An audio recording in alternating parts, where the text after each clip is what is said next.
జిల్లాలో ఎన్నికల వేడి గత 5-6 రోజులుగా మొదలైంది. ఎక్కడ చూసినా కూడా వైఎస్ఆర్సీపీ గాలి పూర్తిగా జిల్లాలో వీస్తూ ఉంది. నిన్న చంద్రబాబు నాయుడు గారి ప్రసంగం చూసినప్పుడే వాళ్ళు ఓటమిని అంగీకరించినట్టు మాటల్లోనే తెలిసింది. వాళ్ళు వెళ్ళిపోయారు, వీళ్ళు వెళ్ళిపోయారంట. వెళ్ళిపోయే వాళ్ళని ఆపడానికి వాళ్ళు కూడా ఎంతోమందిని వైఎస్ఆర్సీపీ వాళ్ళని తీసుకుంటున్నారు, పోతే బాధపడుతున్నారంటే ఆ భయాందోళనకి లోనై ఉన్నారనేది మాకు స్పష్టంగా అర్థమైంది. ఈరోజు ఎక్కడికి పోయినా కూడా వాలంటరీగా ప్రజలు ఆనందం వ్యక్తం చేస్తూ ఉన్నారు. మేము ఎక్కడికి పోయినా కూడా చిరునవ్వులు కనపడుతున్నాయి. ఎప్పుడెప్పుడు 11వ తేదీ వస్తుందా, ఓటేసి వైఎస్ఆర్సీపీ అభ్యర్థులను గెలిపించాలా అనే దృక్పథంతో ప్రజలందరూ కూడా ఉన్నారు. ప్రజలు ఈ 5 సంవత్సరాల్లో చాలా కష్ట నష్టాలకు గురయ్యారు. పర్టికులర్గా నెల్లూరు జిల్లాలో మనకి వైఎస్ఆర్ టైంలో వర్షాలు బాగా పడి జిల్లా అంతా కూడా 2 పంటలు పండాయి. చంద్రబాబు నాయుడు వచ్చినప్పటి నుంచి ఒక్క పంటకు కూడా మనం కృష్ణానది నుంచి అడుక్కునే పరిస్థితికి వచ్చాం. ఈరోజు బావుల్లో నీళ్లు లేవు, బోర్లలో నీళ్లు లేవు. చాలా పరిస్థితి దారుణంగా ఉంది. తిరిగి తెలుగుదేశం ప్రభుత్వం వస్తే ఎడారిగా మారుద్దనే భయం ప్రజల్లో ఉంది. కాబట్టి తప్పకుండా వైఎస్ఆర్సీపీ మొత్తం 10 సీట్లకు 10 సీట్లు కైవసం చేసుకుంటుంది. 2 పార్లమెంట్ సీట్లు కూడా గెలుస్తుంది. సార్, కావ్య కృష్ణారెడ్డి గారిని మీరు పార్టీలోకి ఆహ్వానిస్తున్నారు సార్? కావ్య కృష్ణారెడ్డి మాకు గత 20 ఏళ్లుగా స్నేహితుడు.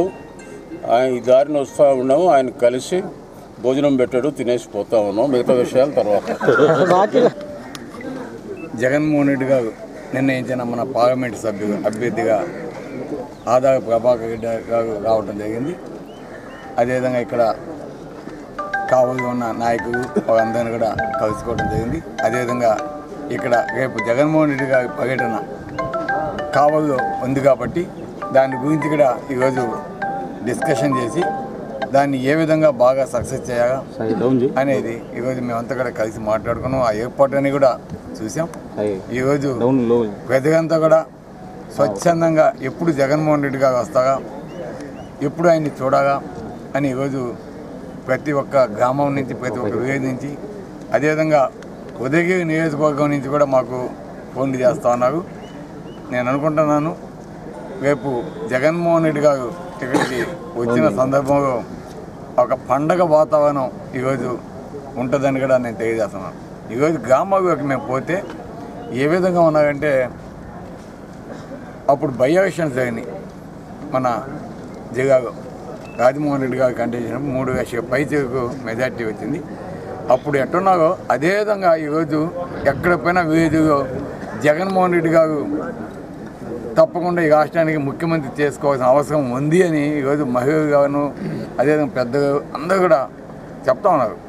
అదే అన్న చెప్పారు. ఇప్పుడు నెల్లూరు జిల్లాలో 10కి 10 సీట్లు అత్యధిక మెజార్టీతోటి తప్పకుండా గెలవబోతున్నాం.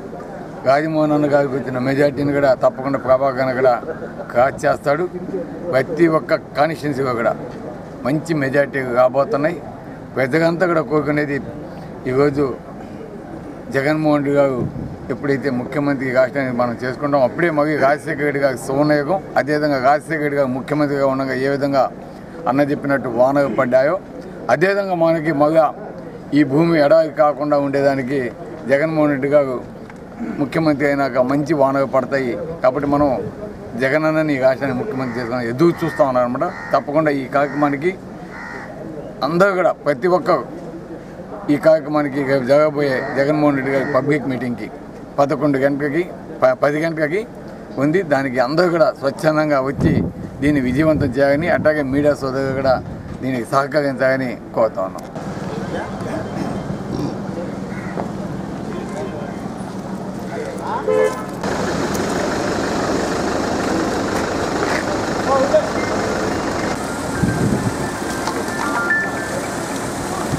ముందర పెట్టిన